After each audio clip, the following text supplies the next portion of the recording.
Hello and welcome to the Sound and Score Well, actually, it's not the Sound and Score podcast anymore because we've been kicked out of our old studio, so we decided to come online. So this is essentially a brand new podcast. So this is Sound and Scope Live. So welcome. So each week we will be taking one of the biggest talking points, or talking point that I fancy, and ripping it apart, probably disagreeing, and looking at the 12 people in the comments that are probably watching and seeing what you think. So recently, I have been on a bit of a binge watch for Only Fools and Horses. And that made me think, what is the best British sitcom of all time? And then what's actually happened to British sitcoms? Because you don't see them around anymore. So I have a gaggle of creatives with me that would like to discuss this. So first of all, I'd like to introduce him. He is a actor, writer, and nothing to do with 50 Shades of Grey. It is Mr. James Dorman. That's nothing to do with 50 Shades, mate. Nothing to do. Not at all. A few different continents. So yeah, still not seen the Odyssey yet? No, I haven't. No. Well, you 2 seconds after it came out. Give me a second.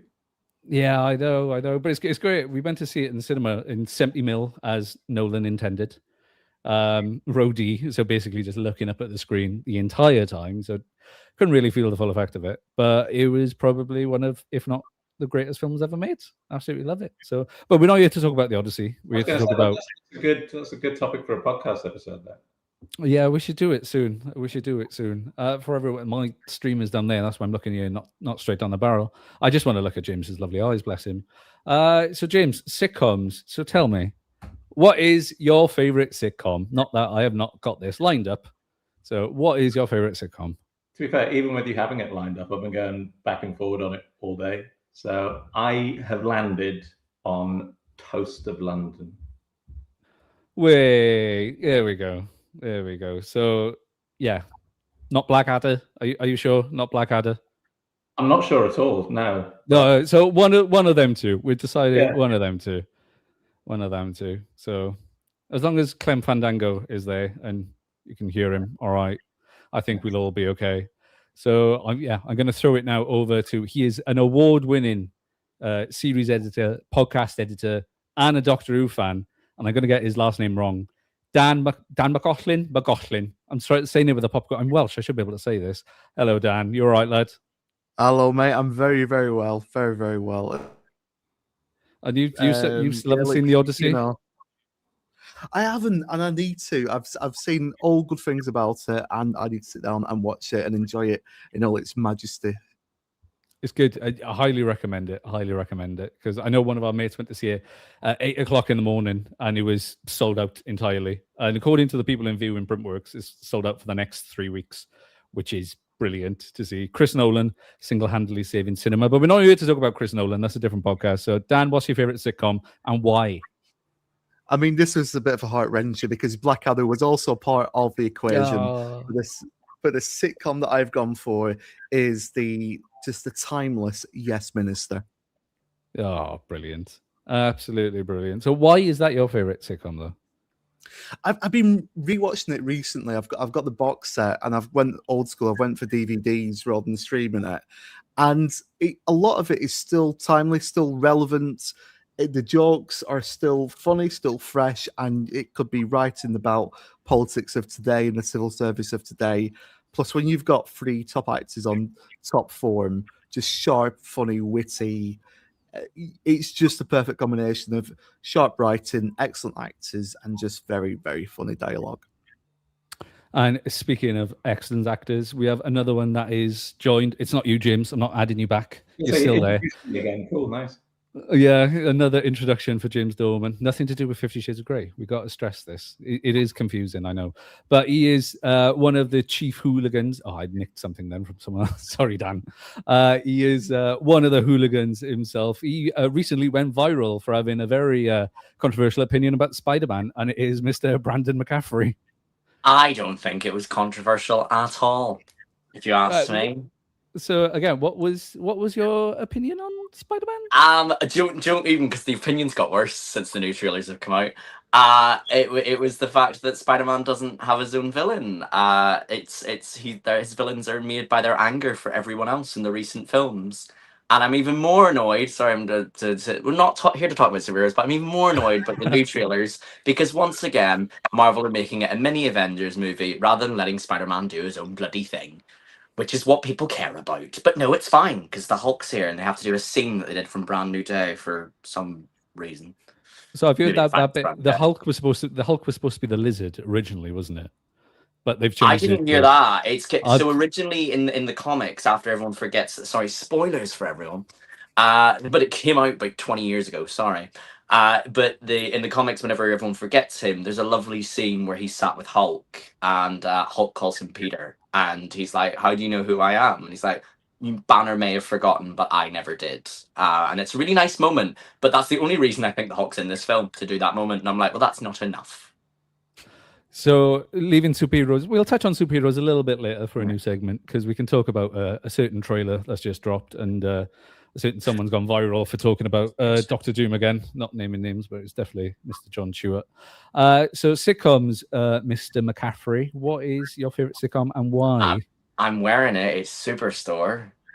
And everyone else has gone British. And I'm like, you didn't tell me to do British, but I adore Superstore. I think it's very well written. It's got 6 seasons of such great character arcs and development. And, you know, I've rewatched that show maybe 4 times. God. And then, so last but not least, he has put down the cricket bat and he is with us tonight. It is, of course, Mr. David Millen. You all right? Hello. Yeah, good, nice. thank you. How are you? Yeah, pretty good. I bought a Dalek, which is amazing. I know. It's the best thing. I was hoping you were going to be in it and doing the show from it, but no, it's too big. It's taken up most of the house now. My missus is very disappointed at me. No, she's horrendously disappointed at me putting it in the living room. Fantastic. I can't fit it through the door. It doesn't fit, unfortunately. So yeah, I take it. Brandon, David, have you seen The Odyssey yet? I know we've spoken off, but either one of you seen The Odyssey? No, I've not, but I've heard what happens. I'm a little bit annoyed at Nolan because he's cut out one of my favorite scenes. I think everyone's heard what happened. It's about 2,000 years old, lad. No, but he's cut out my favorite scene. He's cut out the nobody scene, and I'm like, nah, man, fecked it. It's best scene in the entire thing, and you've ruined it. Luke, is the Odyssey the one where somebody says a horse, my kingdom for a horse, or am I getting things mixed up a bit? No, it's the one when Chris Nolan resurrects a giant cyclops, which is one of the best. Okay. Yeah. I missed that, David. But never mind. Yeah, it's different, isn't it? It's different. So, so David, what is your favorite sitcom and why? Well, I'd love to say the England and Wales Test cricket team. But apparently I'm not allowed to. But my favourite sitcom is Dad's Army because I think it is the absolute brilliance of 2 writers writing about what they used to know, especially from Mr. Perry's perspective. And it is, for me, just the ultimate brilliant ensemble cast. And the performances given in it. And again, I'd like to sort of echo what Dan says, because it's set in the past, it is absolutely timeless, because it can never, ever, ever be accused of being out of date. And it's just, for me, I was funny enough, I was looking at Blackadder, I was looking at Yes Minister, which I adore. I was looking at the one that you like, Luke, but Only Fools and Horses, the one I like. Only Fools and Horses is put down to the one I like. The greatest British sitcom of all time, by the way. Only Fools and Horses. The one you like is a footnote on David's list. Brilliant. Obviously, I was looking at Hello Hello, and basically it could have been anything for me by the sort of triumvirate, but they wrote in pairs of Croft, Perry, and Lloyd. It could have been anything from their sort of like copybook, and also obviously David Sullivan. Sorry, not David Sullivan. He was the head of Channel 5, but John Sullivan or there you go. Sorry about that. John Sullivan or anything from David Rennick's sort of line as well. That they were absolutely brilliant too. But it's got to be Dad's Army. I think you listed off pretty much every British sitcom there, apart from Only Fools and Horses. So Britain used to make really good sitcoms. The British sitcom used to travel the world. Only Fools and Horses got remade, like in so many territories. They tried to do an Inbetweeners spin-off with Taika Waititi, and that absolutely fell on his bottom, shall we say? So I'm going to throw this out. So what's happened to the British sitcom? Where's it gone? I think that I think it was like fundamentally sort of cheap television to fill broadcast slots, especially when they're making new broadcast channels. And I think maybe it's sort of parallel to the general decline of broadcast television to streaming, and there's a feel for a need for prestige. So the classic one-camera cheap British sitcom has sort of fallen by the wayside. Yeah, so I think so. What was the last sitcom you actually watched? I'm trying to think now. What was the last great British sitcom? For me, it's probably going to be Gavin and Stacey, just because that was like only. I keep going back to Only Fools, but Only Fools and Horses was event TV back in the day, like getting 16, 20 million viewers per episode. But then Gavin and Stacey pulls 2 Christmas specials and is pulling that same numbers. So it's like and that is a low budget for the BBC anyway. Sitcom. So yeah, what do you think was the last great British sitcom? Just open. Anyone can have it. Not going out. Not going out. Not going out. Yeah, not going out. That's still going technically. That is still. Yeah. I don't know if it's died a death as per se. 'Cause, we have newer ones such as like Motherland or its sequel Amandaland. We've also got Alma's Not Normal. Whilst I don't think they're incredible sitcoms, they are still British sitcoms at the end of the day. And we've also got that new one that's coming out, Android, with thingy that plays Philomena Kunk, whose name escapes me at this moment in time. Yeah, I had a look at that today, and I thought that just looks a bit of a mad one. That I think it launched. Didn't it launch last week, July 17th? I think it launched. I think so. Yeah. It's a bit of a. I don't know. It's just a bit of a strange one to me. I've seen the trailer, and I'm just going, yeah. I mean, it's no Friday night dinner for me. Which is another probably if we were going to, because Not Going Out is still on. I'd probably say it's probably the last best British sitcom that we had. It's just I'm not a big fan of Philomena Kunk. And by sort of extension, because I think it's been done too much, and by extension, I'm not a big fan of the actress that plays Philomena Kunk. I'm so sorry. I do apologise, but I love Sue Johnston. So there's a sitcom that I've been watching recently. So I think it's only 3 episodes, though. I think the BBC's remit now is just 3 episodes per series, and it is a Welsh sitcom, so I do apologise, but it is Mike Bubbin's Mammoth. Have any of you caught this one? Because it is a bit of a strange one. It's very much a throwback. It is very much a throwback. It's he's woke up in he's a 70s school teacher who's woke up. He got frozen on an ice skiing trip, and he woke up in 2025, 2026. And he's very much stuck in the past as a way of the 70s. And so you see the culture shock and the change. And yeah, it's only 3 episodes a season, and I think they're shooting the 3rd season currently. But it's quite refreshing. See, look, this is what I worry about when I'm looking at something like Android and then Mammoth, is that I suppose they're decent concepts, but do they have much longevity? At what point does it become a bit tired? Like, the Android thing might be funny for the first 2, 3, perhaps episodes, but then you sort of trying to rinse everything out of it. There's only so many cultural references you might be able to make from Mammoth before it just gets tired. No, I agree. So I think they're currently in the midst of remaking it now for America. So I imagine it would do well over there.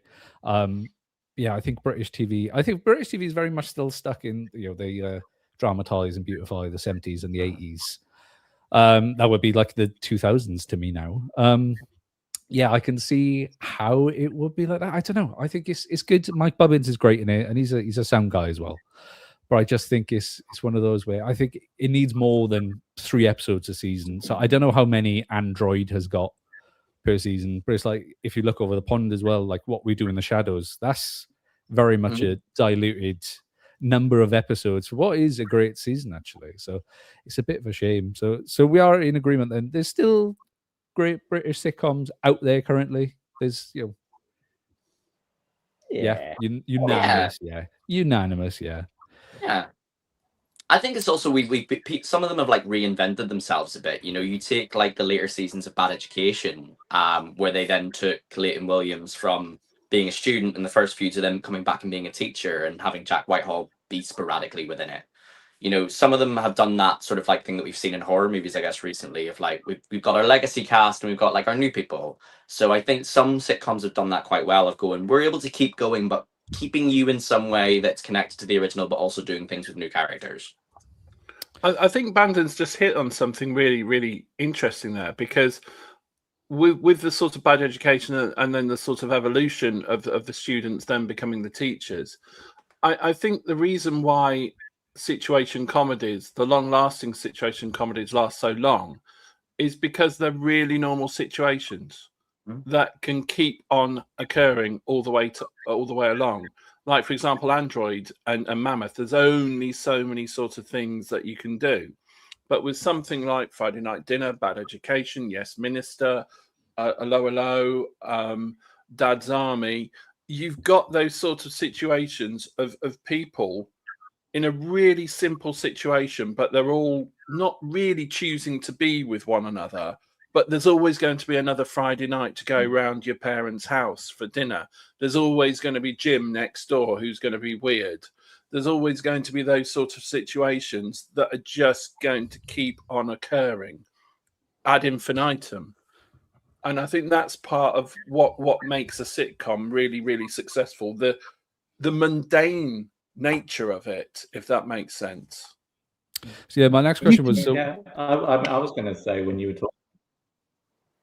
No, go on, James. You can talk with your lovely sultry voice. Bless you.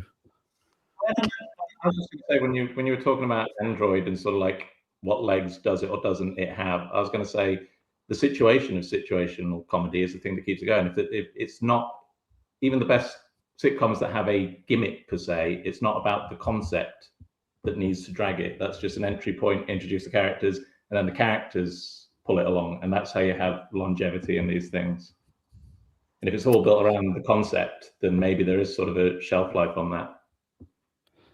So looking at British to American sitcoms then, because obviously we got The Office US, so two totally different things. And there's rumors Ricky Gervais is bringing back The Office in 2027. Apparently, it was a leak on Reddit, so take with that as much stock as you will. Must be true. It must be true. It's on Reddit. It's definitely true. It must be on Reddit.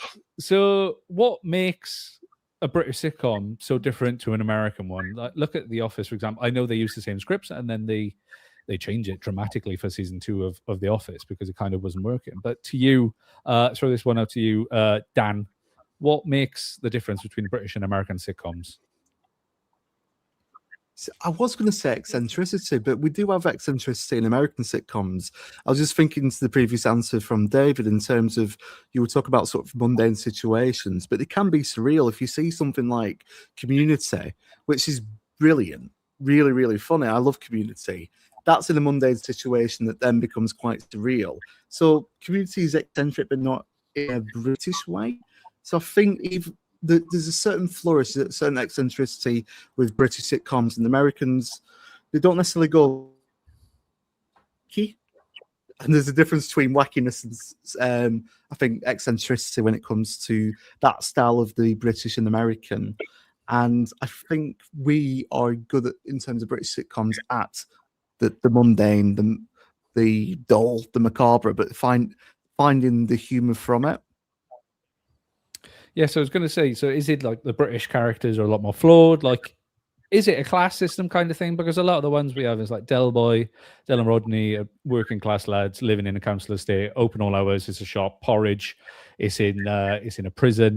So do you think a Bottom as well is just in a flat? So is it the Stath lets flats? He's an estate agent, isn't he? So do you think the class system comes into it to a degree where we just use the working class and not laugh at the I'm working class, but we take those mundane situations and just amp her up dramatically? Is that kind of what you're wrangling for? Yeah, I was going to say the class thing is really important because it's all the way through. A lot of the sitcoms we've already mentioned, like for example, Dad's Army, Captain Mannering is trying to be upper class, but yet Wilson is the upper class person. And Yes Minister, it's always you've got Sir Humphrey and Bernard, and to a lesser degree, they're always taking the mickey out of Hacker because he went to the LSE.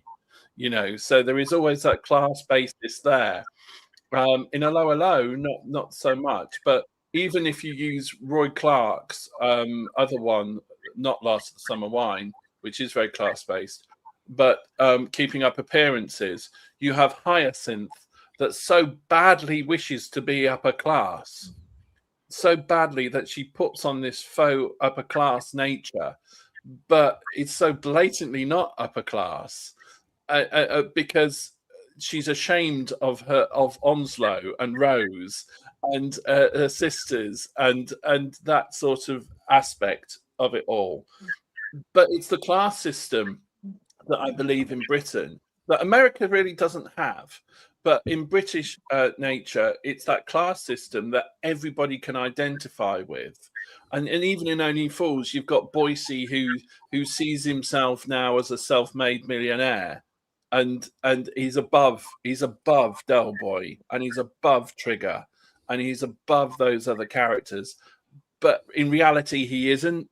He's still a spiv who's just sort of got lucky from selling a few dodgy motors and married Marlene, and they are not upper class, but he considers himself that rung above, which is why it's always lovely to see Boycie brought down a few pegs. And I think everybody can relate to that. Whereas in America, it's more like just buddies and chums, and they haven't got that same sort of social standing, or they're of the same social standing. So I think they're the sort of differences that between the sort of British and American thing, which I do believe is class. And I think within that as well, we're far happier to take the mick out of ourselves and our social standing than Americans are. Like, social standing is a real important status symbol in the States, whereas here we recognize the total absurdity of our class system and we're happy to take the mick out of it. I also think we kind of like to get on with the mundane kind of thing. If you take like things like My Family or Friday Night Dinner, like, we have those. Our kind of class system is we can take the mick out of it, but also we can find something that's quite relatable in some ways. And I think even when we have those higher class characters and they do get brought down, or they have a moment of realization of they're not really this here, that we're all quite similar.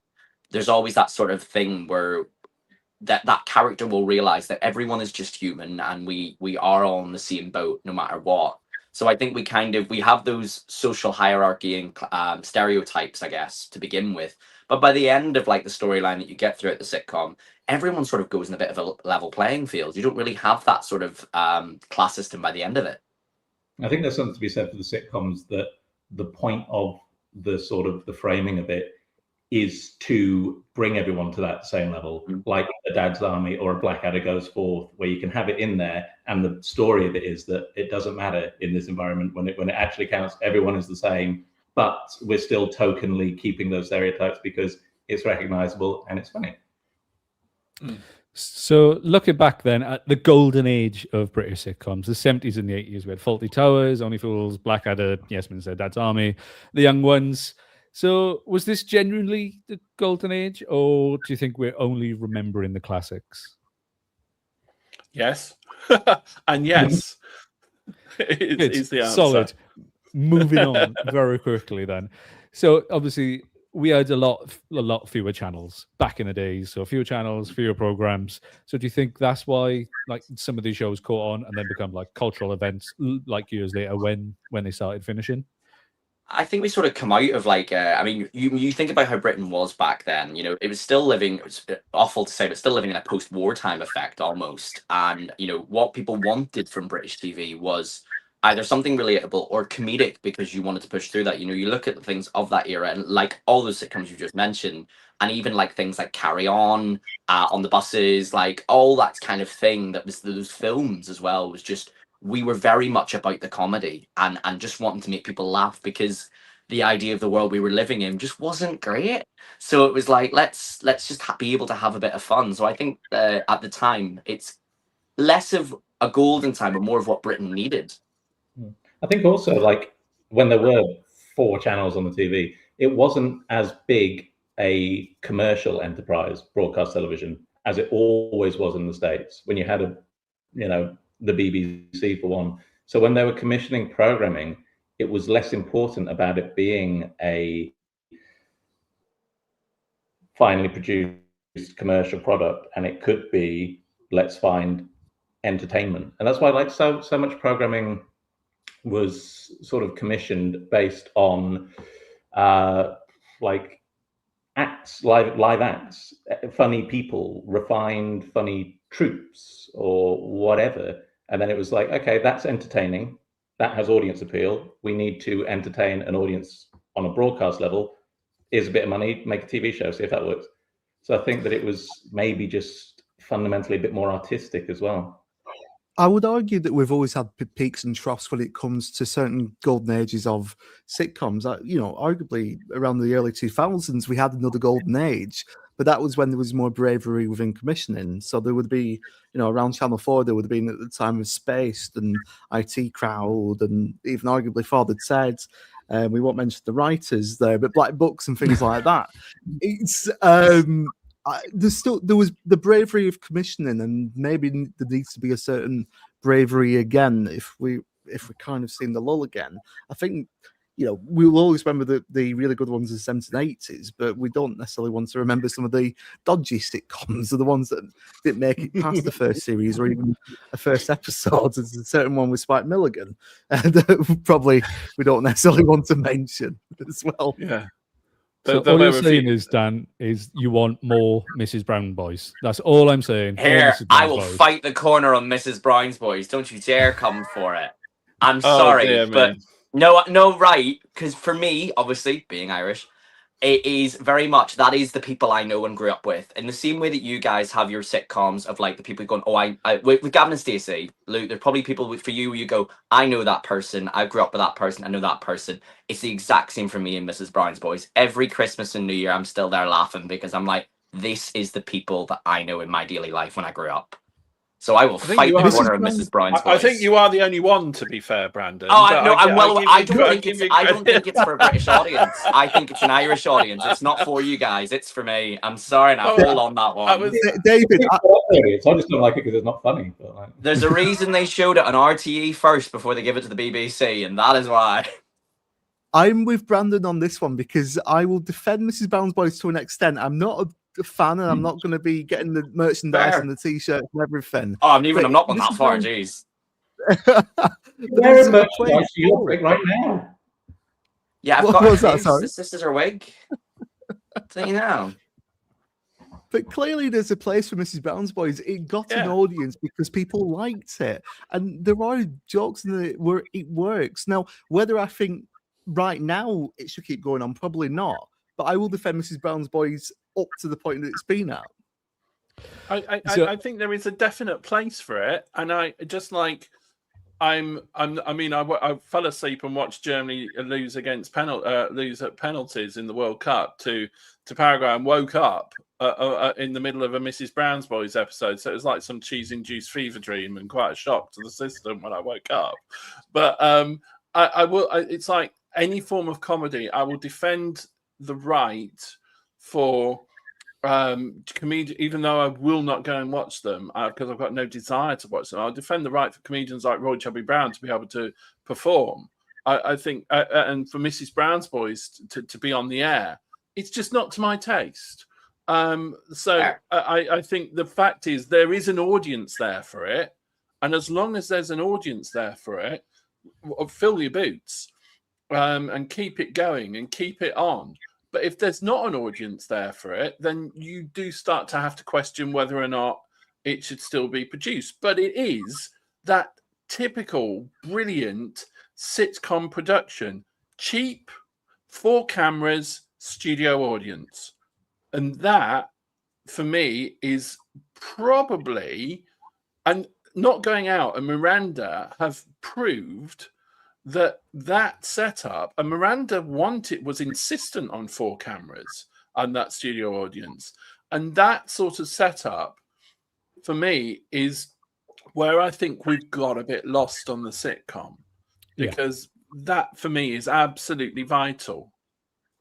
And that's where Mrs. Brown Boys really kicks it out of the park. I think it's just that studio audience, when they're a part of it, you feel it. And I know we moved to like more single cam stuff now, essentially like the Inbetweeners and Gavin Stacey and all that. But I think it is big part of it is that interaction with the studio audience. That, oh, okay, cool, you know what's coming before they do. I think that is missing massively in sitcoms right now. I remember watching. So I took my auntie, bless her, when she was alive. She was the biggest Mrs. Brown Boys fan going, possibly the only one outside of Brandon. And I think we took her to go see the live show, and she'd watched Mrs. Brown so much that she actually knew the script word for word. Even the ad libs that they were doing live on stage, she was doing them beforehand, and then that completely put her off Mrs. Brown Boys, because she was like, it's not even the ad libs are funny. So yeah, that completely put her off. So she died. So swings and roundabouts. And Mrs. Brown's Boys killed your aunt. Mrs. That's Brown's what I got Boys from that story. killed my auntie, my great auntie. I will add, and she was very much. She looked like Brendan Carroll as well. She looked like Mrs. Brown, bless her. So we talked about a couple of more. Then, so we're looking at the 90s and the 2000s. Now we got Royal Family, Father Ted, not British. I got slated for that one. So on the last podcast we did talking about the golden age of British TV, Brando. And I said Father Ted, and someone was like, "No, it's not. It's Irish. Don't you dare lump that in with Britain." No, it's British. It was produced by remember Hattrick. someone saying that. Yeah, I mean, it's set in yeah. Ireland, but it's British. Yeah, I got roasted for that one. So okay, we're including it then. Father Ted as well. If it's on gold, it can be included. The Office, Peep Show, IT Crowd, Gavin Stacey, Inbetweeners, and Phoenix Nights. So arguably, then a lot of them are a lot more removed than the standard studio audience. So they are the single camera drama run. But looking at them, you'd think this run of sitcoms here is potentially on par, and Alan Partridge as well. Yeah, sorry, someone in the comments. How would I forget Alan Partridge as well, which is the most ironic thing ever. I love Alan Partridge. Yeah, I fucking love Alan Partridge. But yeah, so looking at that then compared to what it was like in the 70s and 80s, that's possibly as strong as, if not a little bit stronger than what we had before. Do you think, or do you harshly disagree? Go on, James. Let us know what you think. I don't harshly disagree at all, and I think it partly feels that. I think it feels like a natural evolution as well. We're talking about like the importance of that studio audience 4-camera setup, and I think it's because it's that live element, the pace dictated by the performance, not comes there that are very performance driven, long takes. That's the rhythm of the joke, is the rhythm of the performance, and I think that's sort of maintained. So looking at it, so these are heard short runs. No, I didn't hear a single word, mate. So I'm just completely skimming over that. It sounded like R2D2 was on the phone. Oh, really, really insightful. Really insightful. I thought it looked really insightful as well. It looked. Do you want to repeat what you said again? I'll give the floor to you. Okay, I'll try. I'll talk slowly just in case. I was just saying that it was an evolution of that sort of 4-camera live studio setup where the rhythm of the show and the rhythm of the jokes is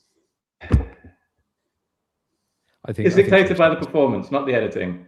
And you still got long takes. I think James has just given up on life. Yeah, I kind of agree with half of what I've heard there. But thanks, James. Cheers. So looking at these then, so these runs are obviously a lot shorter than Only Fools and, well, not Fawlty Towers, because there's not many Fawlty Towers, is there? But these are all pretty much 6 episodes per season, 6-8 episodes per season. So do you think sitcoms actually work in this format, or do you think they need a bit longer now to actually, connect with the characters? I know we connected with Gavin and Stacey pretty quick because it's a very human thing, and Will Mackenzie as well. You instantly put in his shoes because everyone's been at a school, and not everyone's been bullied, but everyone knows these type of people. So do you think this 6-episode format actually works for sitcom, or would you like to see, a 12, 13 episode run of Inbetweeners or Gavin and Stacey or YT Crowd? I think 6 episodes is a very British thing, to be honest. I think we use 6 episodes for a lot of things, whether it's sitcom or drama or even take sketch show. We were talking mid-2000s, we had series like Little Britain and whatnot. So I think 6 episodes was very much an us thing.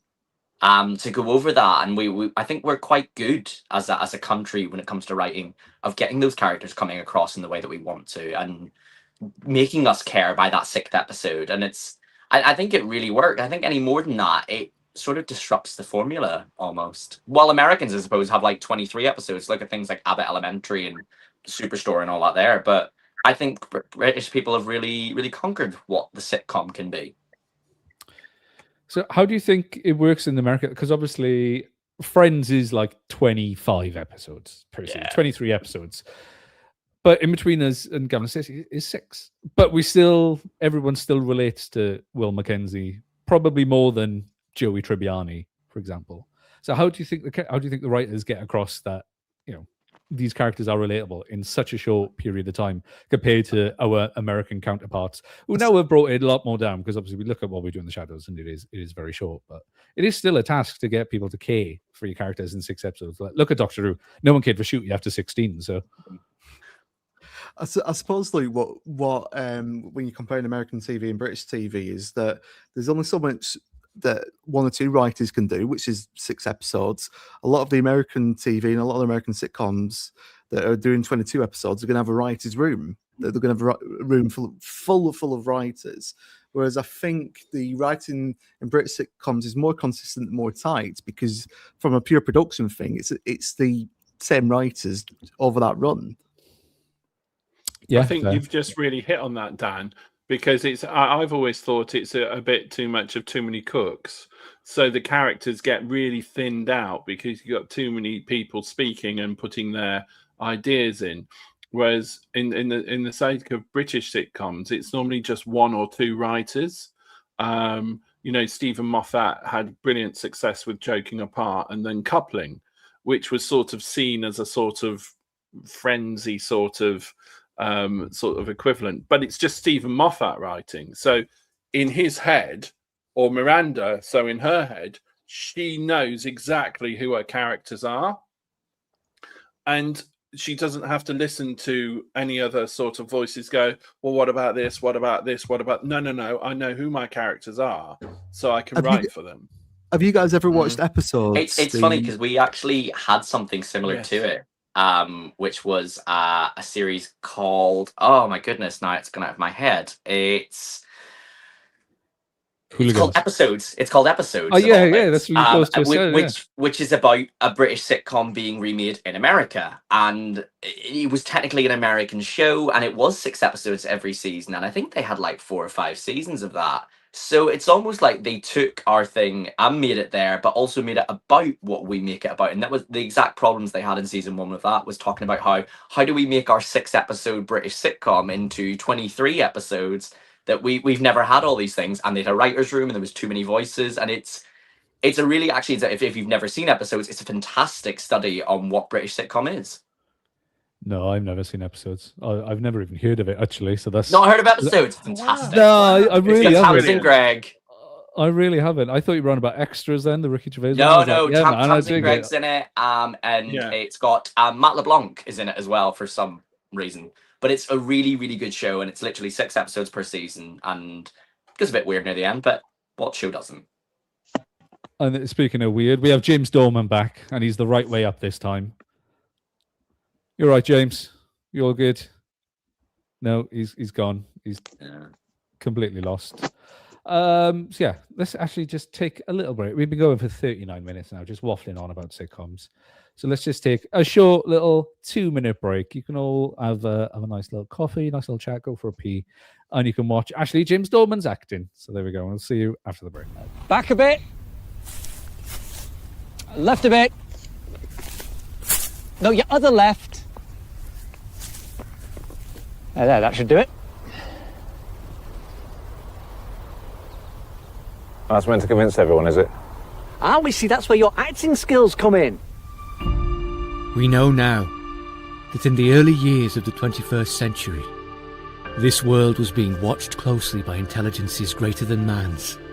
Hello, fellow listeners. It is I, Jeff Henderson, here to take your messages from across the ether. I was this close to being the next Joe Rogan. You're jobless, friendless, almost homeless. As human beings busied themselves about their various concerns, they were scrutinized and studied, perhaps almost as narrowly as a man with a microscope studies creatures that swarm and multiply in a drop of water. Filming has begun on the latest adaptation of H.G. Wells' The Time Machine. I've got it. We recreate a 1938 moment for a modern audience. Of course, another mass panic. Your project is to trick the general public into believing they're being invaded by Martians. I can see something otherworldly rising. We're going to fool the whole world through my phone. Few men even considered the possibility of life on other planets. And yet, across the gulf of space, minds immeasurably superior to ours regarded this Earth with envious eyes. Trapped in this underground tunnel. I can only wonder if there are any Martians out there. You should see it down here.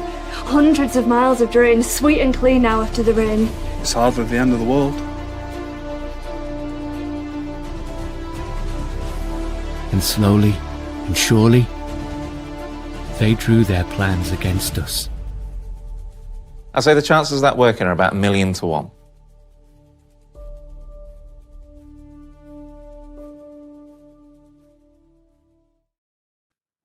And there we have it. That is I Made War of the Worlds, starring none other than Mr. 50 Shades of Grey himself, James Dorman. You all right? Have you recovered, James? Hang on. Hang on. Here we go. So, how was your day? I can't hear you. Can't hear me? No. Joy's a live streaming. We can have a nice tour of James's flat as we go in. So I'm going to bring in instead Mr. Dan McGoughlin again. Hiya, Dan. You all right, lad? I think James is having an absolute nightmare. Technology in Liverpool. They've only just discovered the internet, bless him. So I mean, my Wi-Fi. I think my Wi-Fi has been a bit dodgy in Salford, if I'm honest with you. It's the joys of house shows in Salford, so I hope I'm all right. Yeah, he'll be fine. And we're happy to bring back Mr. Cricket himself, David Millen. Hello. Poor old James. It reminds me of when Machin Tendulkar took over Jimmy Anderson's Instagram to do a live stream quiz.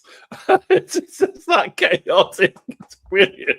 Although James isn't in a full tuxedo, which I'm really disappointed about. James never wears a full tuxedo, bless him. And finally, last but not least, there is Mr. Superstore himself, Mr. Brandon McCaffrey, the peacemaker of Manchester. I feel like I need to put a tuxedo on now. Like, I feel like I need to put the effort in. It looks like you've been directing traffic, actually, Brandon. I don't know why I've gone for a plane, but we're going to take it. Yeah, it's Ryanair, mate. It's just Ryanair. Pure Ryanair. So that's why there was a hold up on the A666 earlier. Oh, well. No, you first. No. And that's a British sitcom in itself. There we go. Yeah. Do you hear about the recent Ryanair flight? What happened on it? The one from, I think, the one to Ibiza. Jeez. I mean, I bet you had to pay extra for being sucked out the airplane. Oh, is this with the window came off? I did see this. No. I'm on about a different one. I don't know. It was. I think I know the one you're on about. Where certainly the airplane was definitely miles high up in the air. Yeah, the airplane was definitely a rocking. Put it that way. Turbulence. Yeah. Right. Yes. Yeah. It's David. Jesus. Yes, it was rocking, full of turbulence. So now, so we just had a look at some various sitcoms of varying quality. And I might like to add that there's a very underrated sitcom that none of you have probably saw. It is, of course, High Hopes. It's an old BBC Wales sitcom written by Boyd Clark, who's a dear friend of mine. I haven't seen him in years, bless him, but he's very good. He made Satellite City as well. And you might recognize Margaret John, bless her. She was in Gavin and Stacey as well as the neighbour. And not from the horse's mouth, but she actually preferred High Hopes than Gavin and Stacey, apparently, allegedly. We can't ask her for comment because sadly she's not with us anymore. But yeah, if you get a chance to watch it, it has been filtering through on iPlayer every now and again. I know Brandon is championing Irish comedies, even though Father Ted is now British, apparently. Brandon is championing Irish in comedy, but I will go for the Welsh one. So Gavin and Stacey, Mammoth, and High Hopes. But yeah, if you do manage to go see it, have a look. It's so funny. Set in the Welsh Valleys. I think they filmed it in Vochru as well. It's so good. It's so good. Yeah, highly recommend it. Just check if it's on iPlayer. And Hooligans cannot be the big next sitcom. I'm just in the comments. That's to be fair, on the subject of different countries' sitcoms, I think that's also actually an important thing. Just thinking about it is because we have like you just said with High Hopes for Wales, we also have things like Still Game for Scotland, Derry Girls for Northern Ireland. And England gets, everything else, as per usual. And that's kind of what they did to my country. Don't forget Rabsy Nesbitt ran for years. Yeah. True. Couldn't understand a word, but I loved it. But I think those it's also one of those things that when you have those sitcoms in other countries, they are other countries too, Brandon. I went to say it's not other countries, but it is. But that's that thing where we learn about those countries and those comedic aspects from it. I think quite a lot of people, if I'm taking from my own personal experience, I think quite a lot of people learned a lot about Northern Ireland thanks to Derry Girls, things that they had no idea about or how things ran in, where they were like, that's so long ago. And I'm like, no, that was like 1996 when I was born. And honestly, it was still going on not long after. But that idea of, being stopped by people with guns and all this here, and even just the lion escaping from the zoo, which I'm not going to lie to you, was a common occurrence growing up and not walking down the motorway. So, it's quite interesting that we have those things to teach people about more of the world. Yeah, fair. I mean, High Hopes is literally a guy's got agoraphobia and he's afraid to go outside in case the sky will suck him off. I live in the northern quarter. I'm terrified of that every day. Yeah, so it's a sort of a bit like Game On was when the main character couldn't leave the flat. Is it a bit like that? There's a really funny episode where Prince Charles visits the valley, and they all take him to the house and they feed him hash cake that the boys have made. And you got Prince Charles, who's very, very high, shall we say? It's if you can watch it, absolutely, I'd say give it a try. You have sold it to me now. You have absolutely. Oh, mate, it's brilliant. Me too. It's if you can watch it. So James now is he's got the hamster on his dial-up internet. He's currently watching us, so he's one of our 9 viewers. So hi, James. Cheers for contributing. He said some lovely stuff, but unfortunately, none of us could hear him. But it was all very wise, allegedly. And he's nothing to do with 50 Shades of Grey, as much as he will tell you to. So going back to sitcoms then. So Britain clearly didn't stop making great sitcoms after the studio audience era has finished. But it seems now that people are afraid to take a bit more risk, shall we say. It's a very tricky one where people are not a lot more offended. But it seems that way. So it kind of seems like the evolution of the sitcom has kind of stalled. So maybe that's why we're not seeing some more. As great as Android looks, it does look a bit, to me, it looks a bit naff, to be honest. So question to you. So do you think broadcasters now are frightened of commissioning something just in case it offends people? And that's open to all 2.5 of you. Yeah. I think British comedy in itself, we don't take the piss out of just like one group. We take the piss out of everyone. You take things like Little Britain and whatnot, and we laugh at those kind of things. And then, it's everyone's in on the joke. And I think these days people are a little bit too afraid to have those jokes be made anymore. Even though we're all going, yeah, it's funny, like it's fine, like don't worry. But there's always that one person who won't find it funny, and that's a problem. Yeah. So, David, do you think? Bro, oh no, go on, Dan. Go on. I was going to interrupt you then. Go on, Dan. No, I was just going to say, I think because a lot of, like everything, the movies went on to online, the creativities went on to online. So people are bypassing that commissioning stage and bypassing, I don't want to say censorship, but certainly the scrutiny around sort of content. And I don't think that anyone is necessarily... I think traditional mainstream broadcasters, people are bypassing that because of sensibilities and access. And I think that they're just then skipping out for the online world. So linear TVs might not be where the next generation of sitcoms are going to be anyway. No, especially with the advent now of like vertical dramas, and technology is so much more accessible now. You can go make a film with your iPhone. Like 28 years later, I was shot on an iPhone. I'll be with 50 grand lenses in front of it, so it was just essentially a sensor. We'll forget that part. It was all shot on an iPhone. But I think it's becoming much more accessible now. You see, like was it Joke TV in Manchester, Brando? They did the play with remember John Carley's night in Salford, the play night. Yes, the first, he was in that, and they.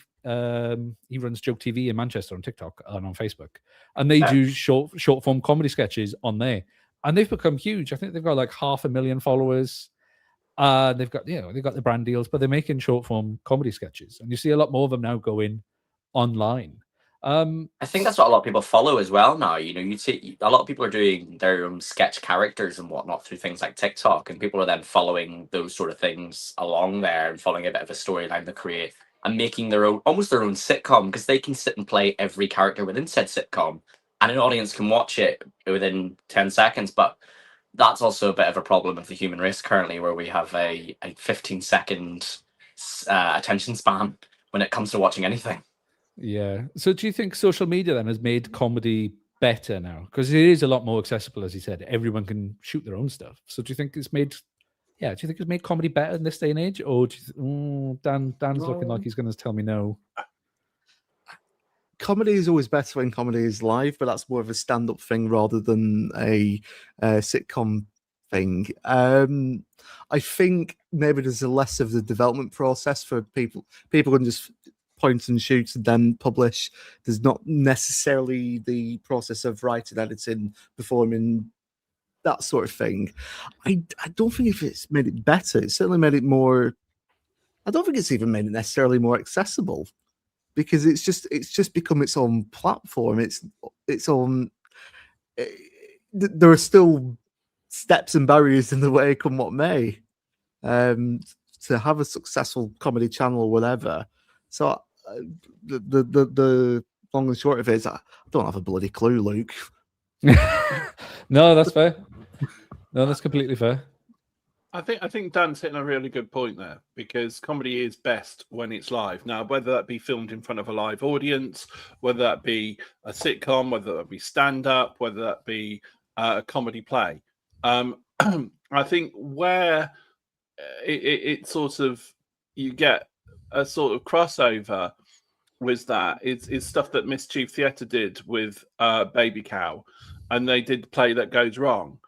And that's great, filmed in front of an audience as well, and it's performative, and it's a bit of a sitcom, but it's not a sitcom, and it's sort of a sitcom.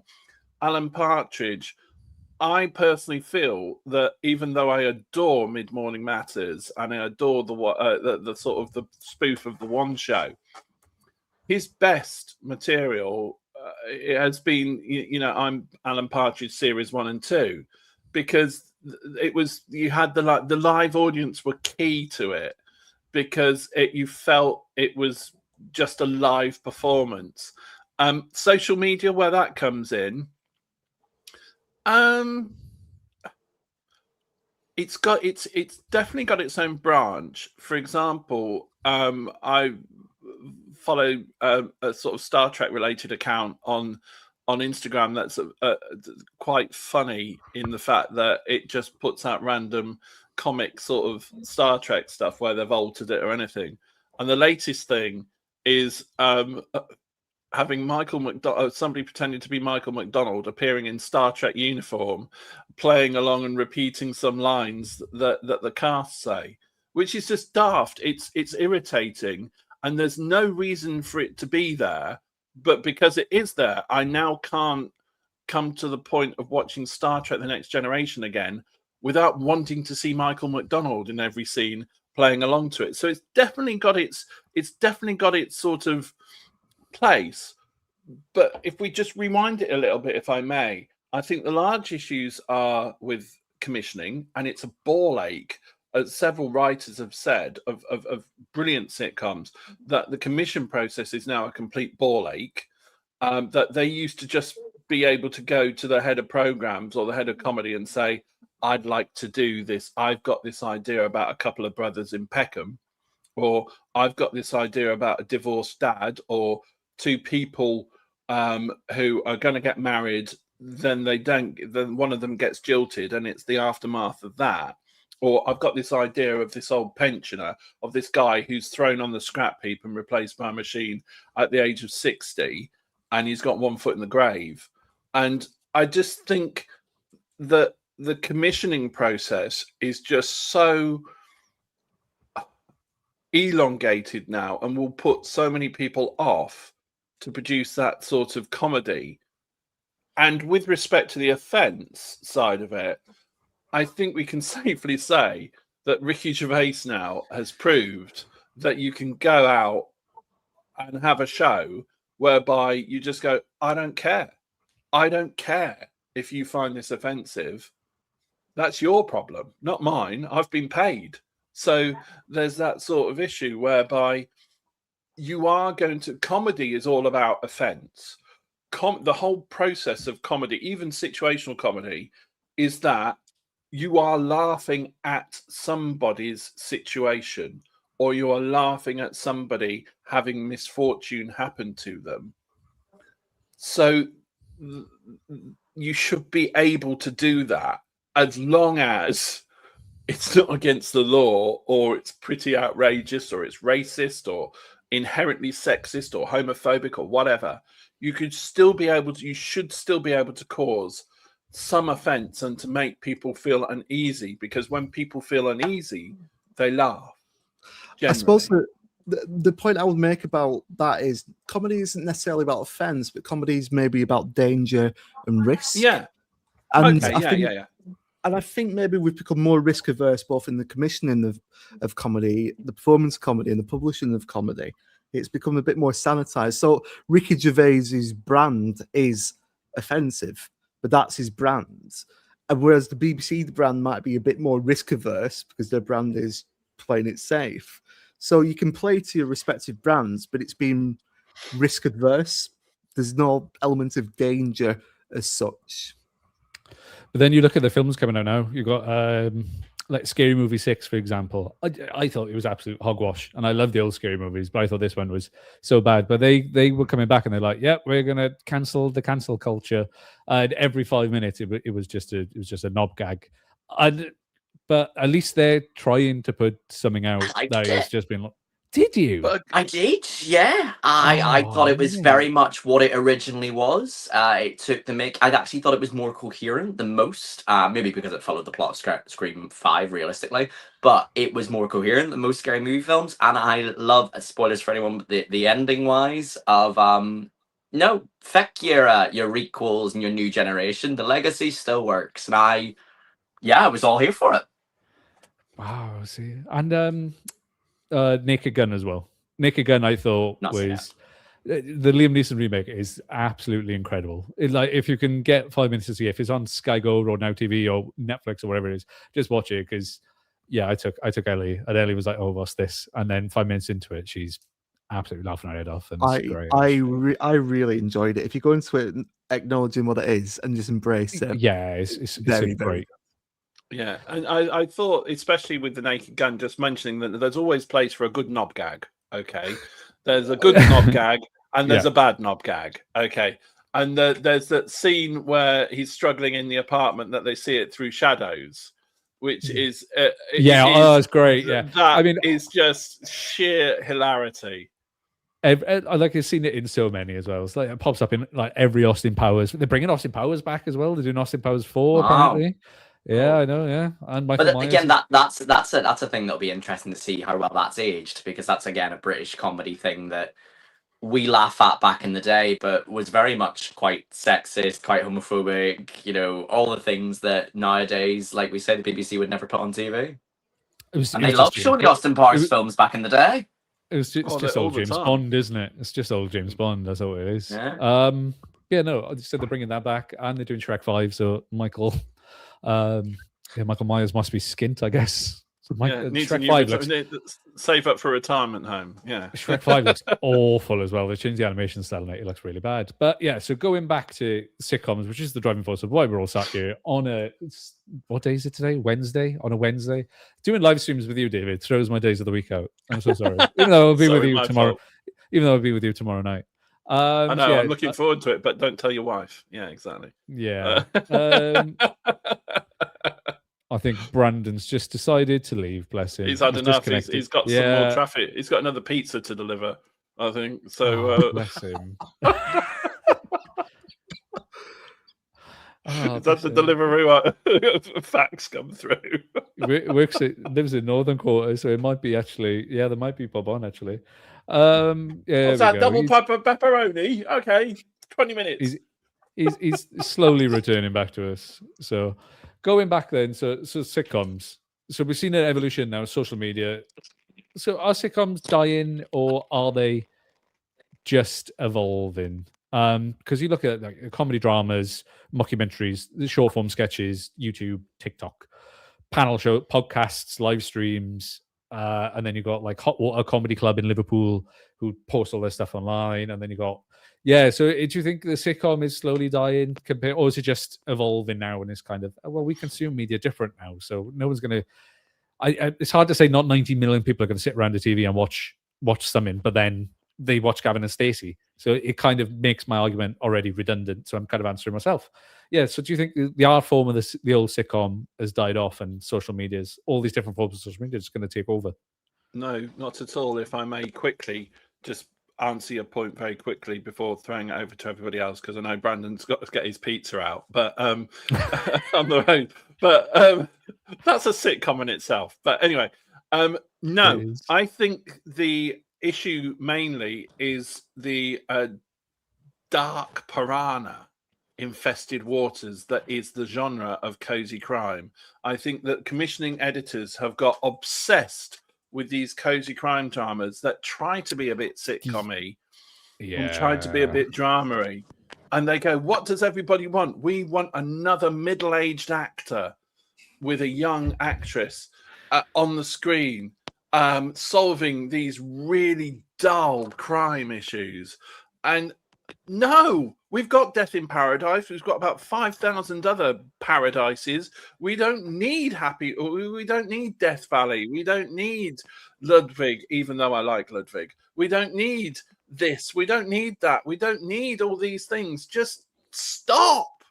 And commissioning editors are going, well, if you like Death in Paradise, you might like, Pizza Paradise, and you might like this and you might like that. But no, we've got enough, thank you. So yeah, there is a place for that genre, but can we also have a return to the sitcom that this is trying to sort of invade? And I think that's the main issue, is the fact that people have just become, or commissioning editors have become, let's have get out those leather sort of patches on those elbows, and let's make this into a sort of pseudo comedy drama. No, just go back to the sitcom and just have a few of these cozy crime things. See, for a while, the sitcom would be the platform for the emerging comedian, or the comedian that they were trying to get on TV a bit more. Whereas the stand-ups now, so for a while, it was a sitcom, and then for a while it was live at Apollo, trying to get on the panel shows. Now it's just doing another podcast. So maybe it's not the same model for the emerging comedians. I mean, they got Mock the Week back on TLC, so that's one step forward. I know that streams on YouTube every week, I think, but that's one good thing. So how would you then No. So what sort of sitcom would you commission? How would you save sitcom dramas? Throwing that out there. What would be the next big sitcom that you'd be like, right, okay, cool. This is going to change the game. This is going to give a Gavin and Stacey kind of levels. Yeah, throwing a spanner in the works there. Brandon doesn't know. It could be any Somebody else's situation. job, isn't it? It could be any So the situation. prime That's really... situation. I think a really good sitcom would be about a group of Doctor Who fans who are living together, and it's just about their lives. You know what? I think that'd be a really, really popular sitcom. I mean, just things that just make people relatable. I guess, you know, some of the greatest British sitcoms are things that people got into, such as like Trolleyed and whatnot. You know, again, it's sort of a bit of Superstore-esque, I guess, but you know, set in a supermarket. Just things that people can see in their everyday lives that have stupid things that happen. Yeah, fair. David, throwing it over to yourself. I agree with Brandon. I totally agree. It can be any situation as long as it's real. It should be full cameraed in a studio with an audience. There should be no topic that's really off the table. It could be a group of people working in the job centre, DWP. It could be a group of farmers. It could be anything that is just real, relatable, where the characters are kind of forced together, like any sort of situation, whether it be family, workplace, group of friends. That, you know, it could even be about, I don't know, the perils of online dating. And stuff like that, you know, anything that's relatable to today. So you know, turning up for dates and seeing, you know, you look nothing like that, and then people getting into certain situations that are just stupid, but you're able to see how they get into that situation.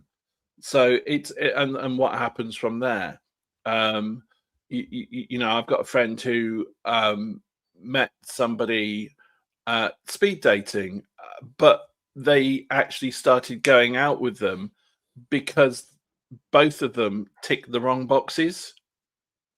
Nice. So they were actually paired together when they weren't paired together, and then they sort of started having a sort of life together following that. When they weren't meant to be together, they were meant to be with somebody else. So it was a sort of sliding doors moment, and then they're still together and have had loads of adventures still then. But there's so many different sorts of situations you could find whereby they're just sort of freakish, but then you have to carry on with that thing afterwards and to see where it goes. So it could be any situation. So would you go studio audience? Would you go single camera? Yeah. Nice. So Dan, do you think broadcasters should give the shows 2 series straight up? Because if you're going to take a risk, I think you can't give them 1, can you? We've got at least give them some time to breathe. The 2 series, series thing is very prevalent right now. Not naming Doctor Who, but you know, 2 series and done. But I agree with the 2 series thing, and I think there needs to be more of a platform for pilot episodes. There used to be, even back from the 70s, they would do a series of pilot runs, and in the 90s and 2000s, the Phoenix Nights came from a kind of Peter Kay thing. So there needs to be a platform for piloting these podcasts as a series from multiple writers, multiple actors, and see what sticks. But giving it then the time to breathe, you need. And I agree with David. It still needs that live element to it. It needs to have a bit of that danger, that mix of kind of risk-averse material. But you need to be matching sharp writers, emerging writers, and emerging actors, and top-tier comedians, having a bit of danger and just giving them a chance to breathe. So we touched on it briefly then. So, well, not briefly then, about 10 minutes ago or 20 minutes ago. It's been a long time. So the regional voices. So I've been obviously spouting the Welsh ones. Brandon's doing the Irish. So do you think regional voices should come into it more in sitcoms, or should we just kind of not keep it London-centric, should we say? Yeah, do we think we should look more towards the hyper-localized sitcoms and just allow those areas to breathe? Brandon, David, I mean, you two are from both ends of the country. So, yeah, do you agree with that? I think some of the best sitcoms that have ever been created come from regional areas, to be honest. You know, even from the ones we've mentioned, but take things like The Job Lot, it being set in Birmingham, you know, things like that there. I think no offense to the people down south. But I think that sort of London-esque thing is more worried about offending people than people in regional areas, because they're like, we're just having a laugh and we're here to do that, and we all play into that because we know what it's like a bit more. I think for some people in London, they find those kind of sitcoms harder to relate to. But again, that class system. I'm with Brandon on that. The longest running British sitcom, Light of the Summer Wine, was, and there are still people that will pay to have a tour around Holmfirth in West Yorkshire to see where it was filmed, and that whole regional thing of, you know, although they only did it once, but three blokes in a tin bath going down the road, you know, is very sort of endearing, because it just works. It just, that regional aspect just works.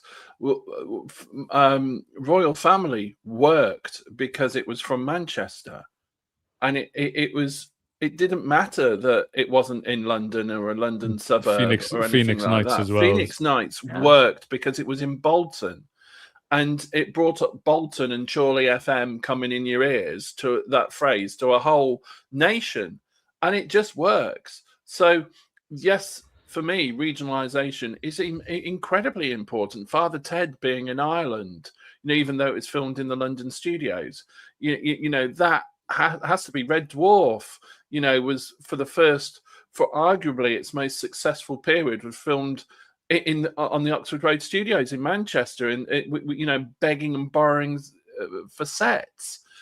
That added a certain regionalisation to it, with the character of Lister being a Scouser.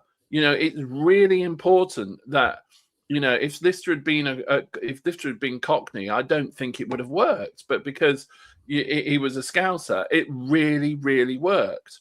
So regionalisation for me is a must, because it just adds that extra degree of funniness. Yeah, no, I agree. And only recently I saw Phoenix Nights as well, to my shame. I'm not a massive Peter Kay fan. I actively can't stand him and don't think he's funny, much to my missus' dismay. But I watched Phoenix Nights. I think I had Jamie's DVD for like 2 or 3 years, and it sat on my shelf and I didn't watch it. But then my missus was like, right, you've got to watch it now. And watched it all in a day, and it's one of the best shows ever. I think it's incredible. So this is the only thing I will allow Peter Kay to be funny, and the rest of it I don't think is. But I think it's brilliant. Phoenix Nights is brilliant. Look, I'm a Lancastrian. You can probably tell from my accent, and it's sort of belly laughs and relatable. And I'm absolutely all for David's argument about the representation of regions, and even Peter Kay's stand-up. The problem with Peter Kay's stand-up was it was repeated so often it then became tedious and boring and predictable. And I think just the first time viewing of it has got to have that merit of what it did for relatability and regional representation. But I do wonder if without sitcoms would we have as much regional representation, actually, because most dramas, like we say that we have even now, or like cop shows or whatever, they are all filled with people who are more from like a Londony sort of area, and we don't really get that regional side. I think sitcoms were an outlet for regional people more than anything, and it's what made them who they are today. And would they have had those same chances without them? But if you have a look now, I think the BBC just released a report on the regional funding and the regional model, and how much, you know, they're commissioning per one. And I think Birmingham is astronomically the lowest one going. Wow. It's dramatically low. I think BBC Wales has quite high, because obviously they do produce quite a lot of stuff, and then Manchester's quite high, but yeah, Birmingham's quite low. But I think I want to relate, like High Hopes. I love High Hopes. I absolutely adore High Hopes, and I know the writer, and it's like cool. It's like that means something to me, to see a Valley Boy, and they even filmed it in my like hometown, and I was like, right, that's cool. That means something. But do you think that commissioners in this day and age would be afraid to take a punt on a South Wales Valleys TV or a Manchester TV show, just because they might offend someone, so they'll just make a buddy cop drama instead, as David was saying earlier, because they're a dime a dozen now. So I do think do you think commissioners are afraid to probably go a bit more regional now with these type of things? I don't think they're afraid.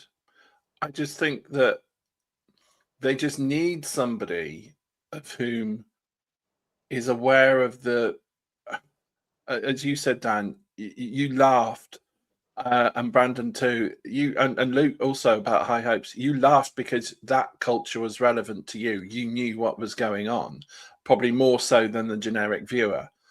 I think if they've got somebody from a specific area that is suitably a good enough storyteller and can have relatable characters, then they shouldn't be risk averse at all, because essentially it is that person talking about their life and the characters that they have met, i.e. John Sullivan, about, if you want to take that, about his life growing up around Deptford and Peckham.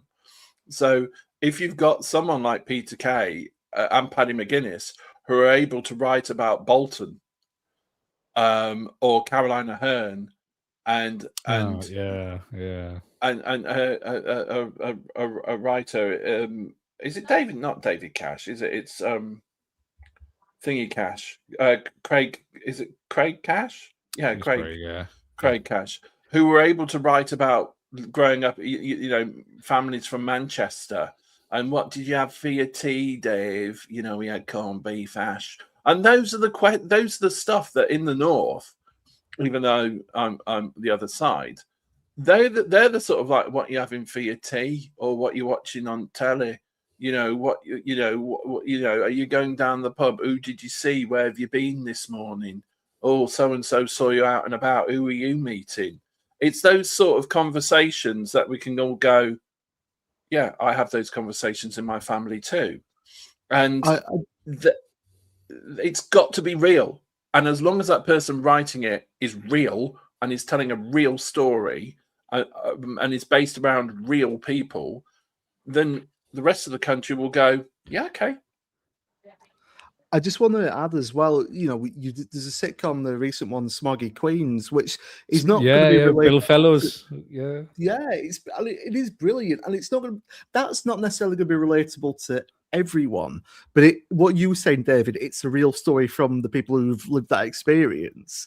Therefore, it's getting people into those lives to introduce people into those lives that might not be too familiar with. So it's being relatable to the communities, but also bringing people in and making it that authentic, real voice. Yeah, absolutely. So with the big push there now for social media, we touched on it now with the sketches and everything. Do you think pie in the sky? We've seen YouTubers crossing over to Hollywood now. We see like the Sidemen getting picked up and put on Amazon. Mr. Beast has got his own Amazon show. Is there any world where we could have the Great British Sitcom, the brand new one on YouTube, and that's just going to take over? Do you think you could see a British sitcom on YouTube? There might be. I mean, Hooligans is there, but that's I was literally you mean Hooligans? Us, yeah. No, but I mean like a proper studio-based audience. Do you think we'd ever see a sitcom on YouTube? We could, but again, it's that thing of how do you get it promoted? If you don't, I think the thing we have with Hooligans is, it's centered around a certain demographic of people that would want to join in to watch it. While if you're just taking a sitcom in general, it's kind of one of those ones. How do you get it to its audience? These days we're so saturated with YouTube and TikTok and Instagram and all that trying to get past the algorithm these days is half the battle. Yeah. And I suppose a big part of it as well is trying to not make crap TV on a crap TV budget. There's a lot of podcasts that are out there that are just crap TV. Even ones that have got big budgets like Thanks, Dan. I invited you on for one show. It's the first time you've met him, right? You use my studio in the MEN, and now you come on here and shit on my live stream. I can't believe you, Dan. I was going to stick. He's a critic. Everyone's a critic. But no, you're not crap TV. You know who you are and your audience. What I'm talking about is like your goal hangers who go to the World Cup and call themselves a podcast, and they're not a podcast. They're just trying to do TV. And likewise, if you're trying to sort of shoehorn a sitcom onto YouTube that's not a sitcom, it might not quite fit the platform. This is a brilliant platform, Luke. I'm very happy to be here. Please welcome me back next week. Yeah, we average about 1.5 million views a month on Facebook. So what are you saying? So this is, and to be fair, most of them are Doctor Who fans calling me expletives. A nasty word. Yeah, I mean, someone else is getting it now because we had a controversial take on Robert Downey Jr. being Doctor Doom. So the hate's off me for a while now. So I'm quite happy with that. I'm with Stuart on that one. Yeah, I can relate with that one. So before I go to our last segment, then, so I've asked all your favorite sitcoms, but what do you think is the definitive British sitcom? If you had to pick one, if an alien landed tomorrow, and they were like, show me TV, and you were going to show them obviously Doctor Who, and then you would show them another show as a British sitcom, what one would you pick and why? Oh, you swine! Yeah. It's a rough one, that. I would still go with Dad's Army, basically because it is in the face of adversity. A community gets together, and it's all the old people who get together because the young people have been sent away, barring Pike, who's got flat feet, and a very protective mother, stroke Uncle Arthur, Dad. And I would show them this because it would show a group of people who have all come together in the face of adversity, where the odds are stacked against them, of all different classes, all different sort of backgrounds, and are just trying to keep spirit up in a time whereby spirit was actually quite low. And in amongst that, they get themselves into all sorts of stupid, ridiculous, petty fights, arguments, squabbles, but through it all, they all come together and they all have an endearing, sort of like an endearing love for one another. And just are so pleased that everybody else is on the same sort of sheet as they are in that sort of spirit. Plus, it would also show the beautiful sides to the characters that you don't anticipate on seeing. Like, for example, in Mum's Army, when you suddenly get Captain Mannering involved in a brief encounter situation, whereby you see that this character, this officious jumped up squirt, actually falls in love and almost has a forbidden romance with another lady. And you see that sadness in his life. And you think for one moment he might actually end up really happy. And then you see the sort of like the casual underplay between obviously Sergeant Wilson and Pike's mum. Of course he's Pike's dad. We all know he's Pike's dad. We all know he's a bit of a rogue. We all know that. And you see the fact that Godfrey is a pacifist who is labelled a conscientious objector, yet he won the Military Cross for bravery and rescuing people at the Somme. And you discover these sort of character developments along the way. And it just shows that whilst humans are obviously fallible, they all get a redemption throughout the show. And I just think it is the perfect show to show people, if that makes sense, because it just says this is just a celebration of who we are as a group of people. So that's my sort of pitch for Dad's Army. Yeah, I think mine's quite similar to Only Fools and Horses for me. I think Del and Rodney, two of the best written characters on British TV, and I think you get that moments as well. You get the family drama, you get the love, and then you look at the scenes of like Del and Rodney in the lift after Rodney's lost his baby, and Del's faking claustrophobia, and it's so well written and it's so heartfelt, and you don't expect it from the wheeler dealer. And I think it manages to balance comedy, and it really pulls at your heartstrings as well at the same time. I think it's incredible. I think future generations should watch it. If an alien landed tomorrow, Only Fools and Horses for me. Dan McLaughlin. I mean, this is a tricky one. I do want to stick with Yesminster, but what I will say is I think one of the best bits of television ever written, not necessarily just sitcoms, is Queen of Sheba, Royal Family. I think it's heartbreaking. Oh my God. It's divine and brilliant and funny, and it's just incredible. Perhaps that might be it. I think the best British sitcom, whether it's Yesminster or Only Fools or Royal Family, it's got farce, it's got wordplay, it's got panto, it's got drama, can be anything from Shakespeare to Falling Down. It's got characters and character actors, pathos, bathos, clowns, lovers, heroes, villains, eccentricity, relatability, and it just makes you bloody laugh. Yeah, Ricky Tomlinson is doing a talk at Tees Valley International Film Festival as well in November. We will be there. Shout out Michael and Festival Formula and everyone there. So that should be a good night. But Royal Family is incredible. Is incredible. Funky in the chat says Blackadder for him, apart from series 1, of course. So there we go. Mr. McCaffrey, over to you. Sort of for the same reasons that David has given, actually. I'm going to say Derry Girls. Fair, man. It's got so much heart, so much emotion behind it, and connectivity, and people who are coming together in the face of adversity.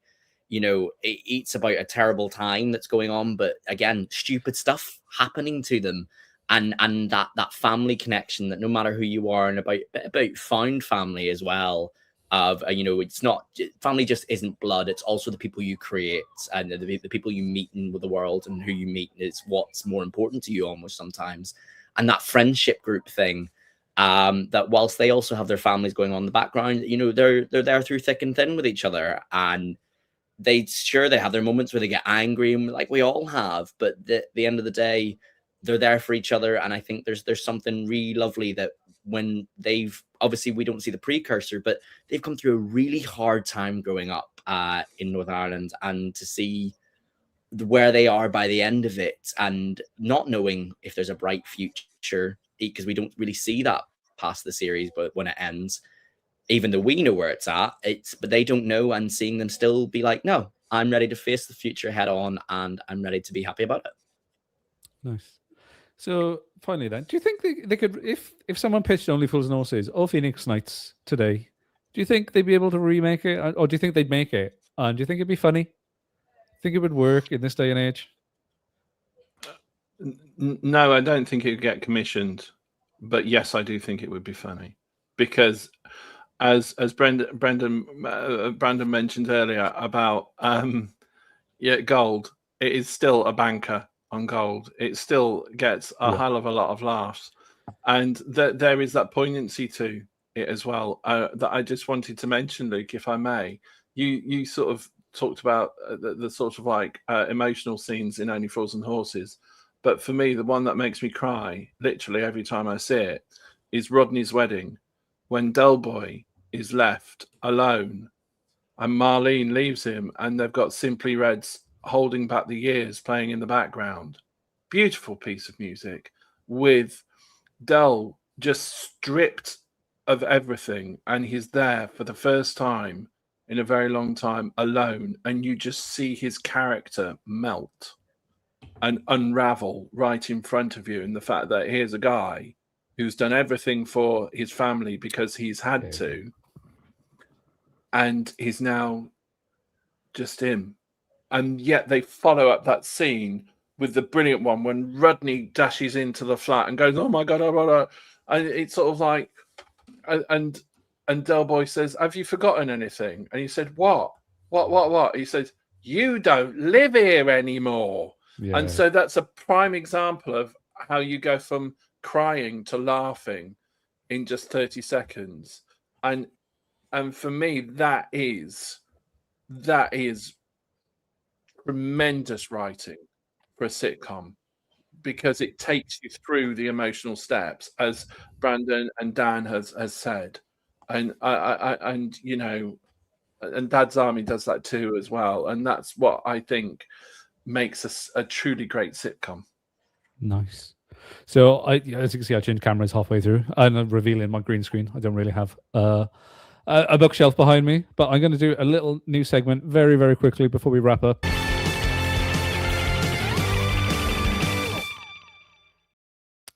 And it is called Under the Scope, where I'm going to take a piece of news, trailer, or something and just put it under the scope for a couple of minutes to finish it.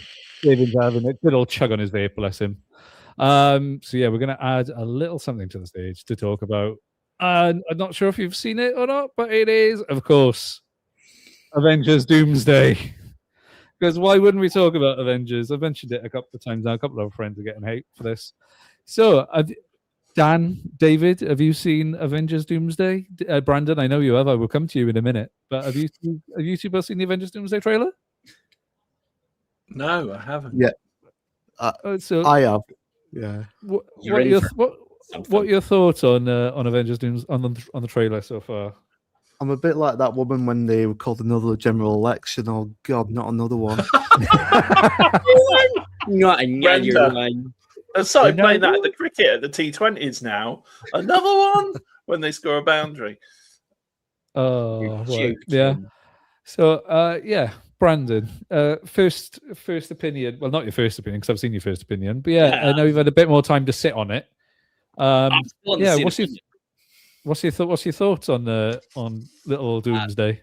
For anyone that hasn't seen my my sort of reaction or review to this here, it's just a bunch of people. Like, there's no plot here. It's just you might as well have stuck all your action figures on the ground and went, that'll do. That's good, that. The big difference between this and Endgame is we had 10 years of build-up. Thanos and Infinity Stones and everything was all build. And this, they've gone, Doctor Doom. Why should I care? I don't know, Doctor Doom. And then all for them to realistically do a reveal of Mr. Stark as he takes the mask off. And me go, well, we knew that was coming. But the worst thing is they're chucking all these characters at you whenever the next film is Secret Wars, which is about a bunch of characters being chucked together. It's fine. Brandon's, yeah, it's not bitter in the slightest, bless you. I don't know. I'm very 50-50 on this. 1 minute I enjoy it, the next minute I think is the most, the worst thing I've ever seen. I genuinely don't know what to think of it. It's, it seems like, I don't know. It doesn't seem earned. And the fact that apparently they've gone back as well and reshot stuff or adding stuff into Endgame now to kind of tie it in. It seems a bit like, cool. So every Marvel film and project that we've had in between now and Endgame then kind of doesn't matter anymore because we're just doing a straight up sequel. It's like, oh, cool. It just seems a bit. Obviously, I know what happened with Jonathan Majors and stuff, but it just seems a bit. They might have not done their Kang story on film, but X-Men 97's doing it instead, and I think that's hilarious. Oh, no way. Are they actually? Yeah. They brought in Kang to do with Ramatot, and I went, brilliant. We're just going to do exactly the storyline, but not do it in the film. Yeah, I think this one just seems, apparently as well, rumor has it in the edit, this one is not going as well as people have hoped. It is kind of leaked online and leaked through Reddit that the Russos are apparently struggling to find the story in the edit, and there's been some cast fallouts as well. I'm struggling in the trailer. That's so crazy. Yeah, was there a story ever? Anyway, was there ever a story? Yeah, it's Robert Downey Jr. comes back to save the MCU. Apparently, that's the story. And I know people are going for it as well because of Robert Downey Jr.'s voice, and obviously he sounds because he's from Latveria, isn't he? Mm-hmm. And his accent, and it's like, have you heard him try to do the Welsh accent in the? That was Dr. Dolittle. That was terrible. I mean, oh my, that was the worst thing. Everyone's coming to defend his accent. His accent sounds remarkably better than it does in Dolittle, I will admit, but it's still like if you want to see some Robert Downey Jr. acting chops, go have a look at Dolittle because that is borderline xenophobic at some points. Bless him. Is it Dick Van Dyke levels of incompetence? It's kind of Russell Crowe, Robin Hood. Yeah, that's it's a rough one. It's a really, really rough one. But hey, who knows? We'll be in for a fun ride over the next. I'm looking. To be fair, I probably will watch it. I will look. I am looking forward to it. I haven't really caught up on my. I'll probably go see Spider-Man now in the next, because Tom Holland's discovered how to make films because of the Odyssey. Bless him. Well, that's what he was saying. He was phoning the producers of Brand New Day, being like, "Oh, this is how Chris Nolan does it." So yeah. So apparently, it's going to be a really well-made film.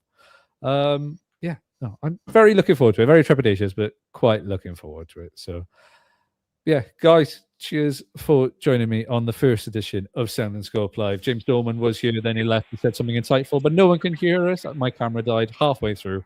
But yeah, I think that's it. Cheers for coming on, guys. Dan, what are you working on next? What podcast are you working on? You working on 25 for Reach?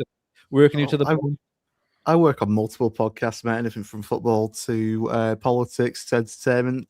There's a new prime minister in number 10, so I suppose we'll be doing stuff about him. So watch this space for new podcasts within the northern political space. Well, you were supposed to do rock and roll. You were supposed to cover him, but I remember you being really drunk in London with me that one night, and yeah, and my old manager had to cover you while me and you were on a jolly down in a very nice bar in London for the podcast show, shall we say? It was. I did return back to cover the elections afterwards. I hasten to add, not as drunk as I was in London. He was quite drunk. And Brandon, what are you up to next, apart from filming on Saturday with me? I'm doing voiceover for a new video game tomorrow, so I'm busy all day doing that there.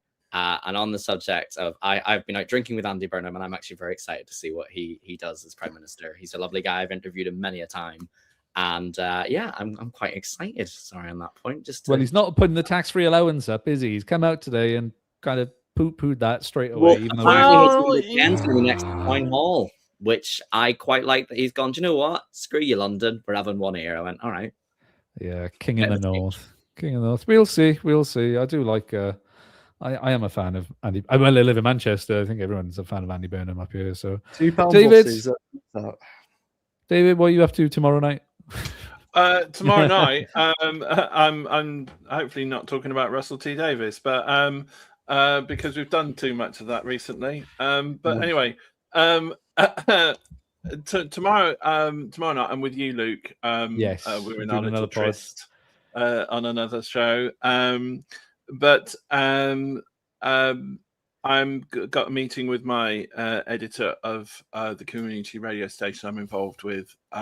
We're between stations at the moment because, unfortunately, the university cancelled our license 2 years ago, and because they didn't think that they needed a community radio station, because they didn't think radio was a thing anymore, but it quite obviously is. So we're trying to set up a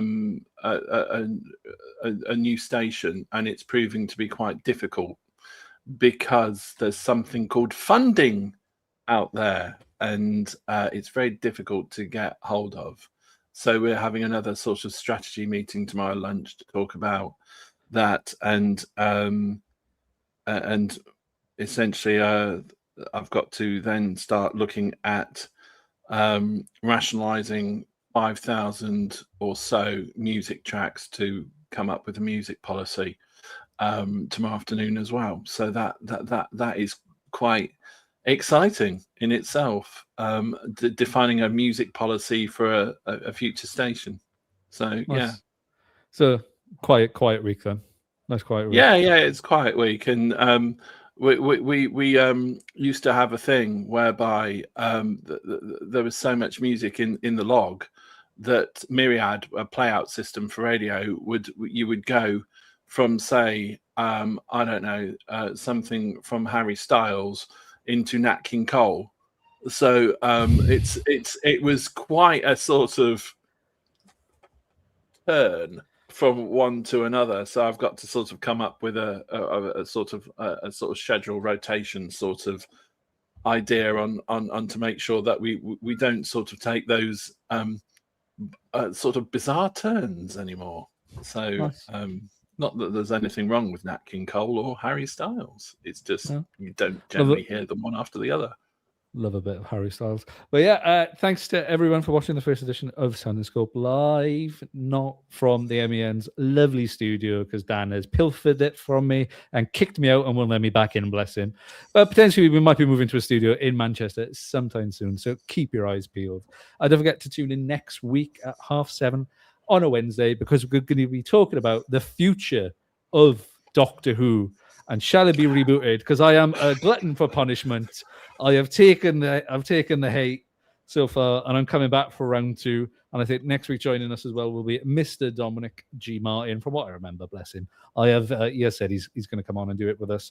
But yeah, we're going to be talking about the future of Doctor Who, the tender, future showrunner, maybe a hard reboot. Who knows? Yeah. Thanks again for watching. Please do like, follow, and subscribe. And if you're listening on Spotify, I'm so sorry you couldn't join in the live chat. Bless him. And Funky's doing all of the work on his own, as a champion he is. But I hope you enjoy, and we will see you soon. So take care. And cheers, guys. Yeah, that was a bit of fun. Cheers, guys. Bye.